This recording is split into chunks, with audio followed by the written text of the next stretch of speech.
Le lac Édouard, avec 2150 km², est l'un des grands lacs du continent africain. Situé en plein parc de Virunga, ce lac regorge de 7 pêcheries côté congolais, dont Vichumbi et Nyakakoma en territoire de Rutshuru, Kasindi Port et Kiavinyonge en territoire de Beni, Kamandi, Lunyasenge et Tchanika du côté de Lubero. Partout ici, les activités sont essentiellement la pêche, la transformation et la vente des poissons. Dans ces fumoirs de Lunyasenge, Kambale et ses collègues fument des poissons à exporter dans des grandes agglomérations de la région, une pratique qui permet de garder les espèces pendant une longue durée sans en observer la décomposition.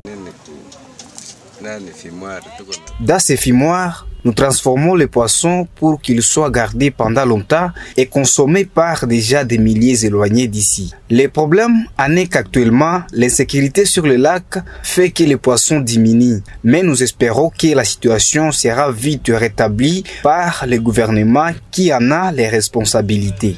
2000 pièces à fumer par jour dans le passé, le nombre de poissons est passé à 200 pièces maximum dans ces fumiers. Pour cause, l'insécurité sur les lacs et la multiplicité de pêcheurs clandestins.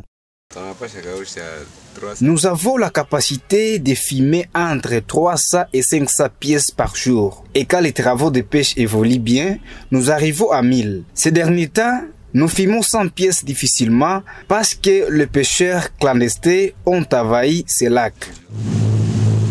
À plus ou moins 100 km au nord de là, dans le village de Kiavinyonge, une pêcherie du territoire de Beni, Kambale Kamukondo, fait scolariser ses 2 enfants dans la ville de Butembo grâce à la pêche, un travail qu'il effectue péniblement depuis plusieurs années.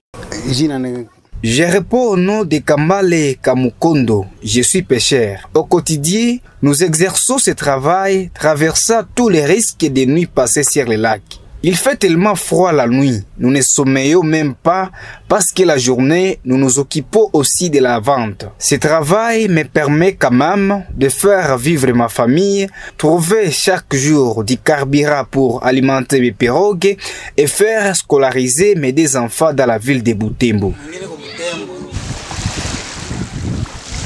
Le lac Édouard se trouve dans la vallée du Grand Rift, à la frontière entre la République démocratique du Congo, qui possède 71% de sa surface, et l'Ouganda, 29%. Mais à maintes reprises, les pêcheurs congolais se faisaient arrêter par la marine ougandaise pour avoir violé les frontières en allant cherchant des poissons de l'autre côté. Cette situation s'expliquait par la rareté des espèces du côté congolais, où les pirates et autres pêcheurs clandestins détruisaient l'écosystème en pêchant dans des zones de frayeur où pourtant les alevins sont destinés à grandir. Dans le cadre du projet LIF 2 ayant initié de patrouilles conjointes RDC-Ouganda, le 33e groupement naval des forces armées de la République démocratique du Congo a pris leur relève aux côtés du service public de l'État en traquant tous les pêcheurs clandestins. Ceux qui étaient attrapés ont été arrêtés et leur matériel, dont pirogues, tas de filets et scènes de plage, incinérés.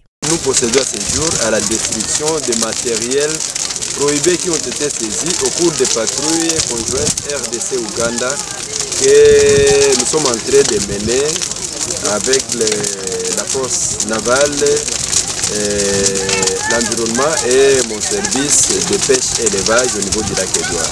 Effectivement, après l'occupation de Tchanika par les éléments de la force navale, il y a quand même des pêcheurs qui vaguent librement dans les occupations, mais néanmoins, il y a certains pêcheurs, notamment les pêcheurs clandestins, qui continuent toujours à détruire l'écosystème, mais néanmoins, nous sommes toujours prêts pour les traquer.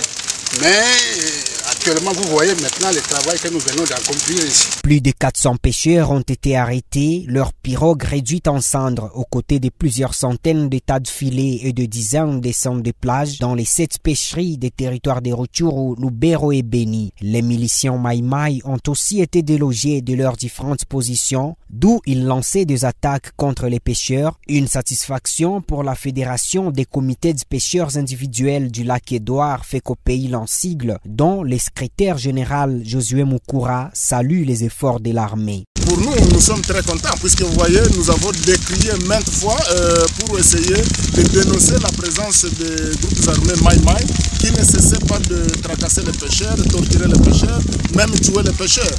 Et à cela s'ajoute aussi leur soutien aux différentes pêches illicites, pêche à l'ananas, pêche au tam-tam, beaucoup de forfaits vraiment, même la carbonisation des braises au niveau de Tchanika. Aujourd'hui, depuis qu'il y a eu traque de ces groupes armés, les pêcheurs maintenant vaquent à leur travail sur le lac librement. Même nous, dans les différentes pêcheries, nous vivons là-bas sans crainte, puisqu'il y a, quand le maïmaï était là-bas, donc c'est la crainte, c'est la terreur qui était dans les différentes pêcheries, puisqu'à tout moment, ils devaient s'improviser dans de différentes pêcheries. Mais aujourd'hui, nous sommes très contents. Une fois la sécurité rétablie, les pêcheurs ne seront plus confrontés qu'à un seul danger qui est aussi moins fréquent, l'attaque des hippopotames qui logent les eaux du lac Édouard. Mais les poissons seront abondamment pêchés, leur importation pourra diminuer et laisser place à la production locale de ces joyaux lacs Édouard situés en plein parc de Virunga, patrimoine mondial de l'UNESCO.